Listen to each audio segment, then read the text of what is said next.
I watched my wife get humiliated in front of her entire family, and I didn't say a word. My father-in-law shook my hand after and said, "You're not the man I thought you were." My wife packed a bag that night. Her sister blocked me on everything, but if I could go back, I'd stay silent, all over again. Let me explain. My wife, Celine, is the kind of person who needs to win, not compete. Win. Every conversation is a courtroom, and she's always the prosecutor. I fell in love with her confidence, but somewhere along the way, confidence turned into something sharper. Her younger sister, Nadia, got engaged last month. The family threw a dinner to celebrate. 30 people, nice restaurant, Nadia glowing in a way I'd never seen before. Her fiancé, Oren, sat next to her looking like a man who couldn't believe his luck. Everything was fine until Celine stood up to give a toast. She clinked her glass. The room went quiet. "I just want to say how happy I am for my baby sister." Nadia smiled. Celine smiled back. "I remember when you used to follow me around the house begging to play with my things. Now you're all grown up, getting married before me even." She laughed. Nobody else did. "I'm kidding. But seriously, Nadia, I hope Oren knows what he's getting into." She turned to Oren. "My sister can be a lot. She's sensitive. She cries at everything. She can't handle criticism. So, good luck with that." The room shifted. Nadia's smile faded. Oren's jaw tightened. But Celine kept going. "And Nadia, sweetie, I know you think this is your fairy tale, but marriage is hard. Really hard. Take it from someone who's been doing it for 7 years." She glanced at me. "It's not all Instagram posts and date nights. So just be realistic." Nadia's eyes were wet. She wasn't saying anything. Their mother was gripping the tablecloth. Their father was staring at his plate. "Oh, come on." Celine rolled her eyes. "I'm just being honest. Someone has to prepare her for reality, instead of blowing smoke." Oren spoke for the first time, quietly. "That's enough." Celine turned to him with her eyebrows raised. "Excuse me?" I said that's enough. This is supposed to be a happy night for her. Celine's face hardened. "I'm her sister. I've known her for 27 years. You've known her for 2. Don't tell me how to talk to my own family." She turned to me. The look. The one that says, "Back me up right now. Tell him he's out of line." The whole table was watching. 30 people. Her parents, her aunts and uncles, cousins. Every single one of them waiting for me to take her side like I always did. Like I'd done at every family gathering for 7 years. I looked at Nadia, tears running down her face on the night she was supposed to feel celebrated. I looked at Oren,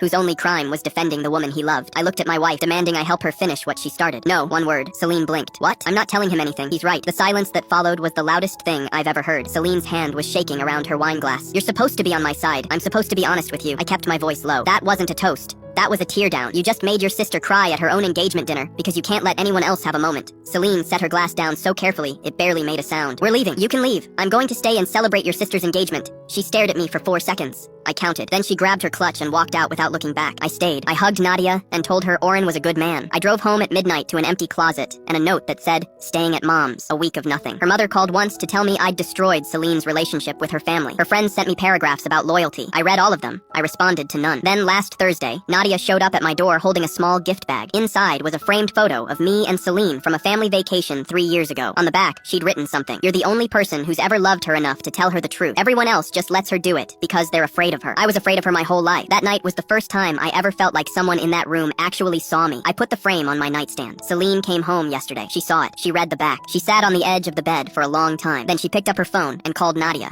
The first thing she said was, "I'm sorry." She said it 3 times before Nadia even responded.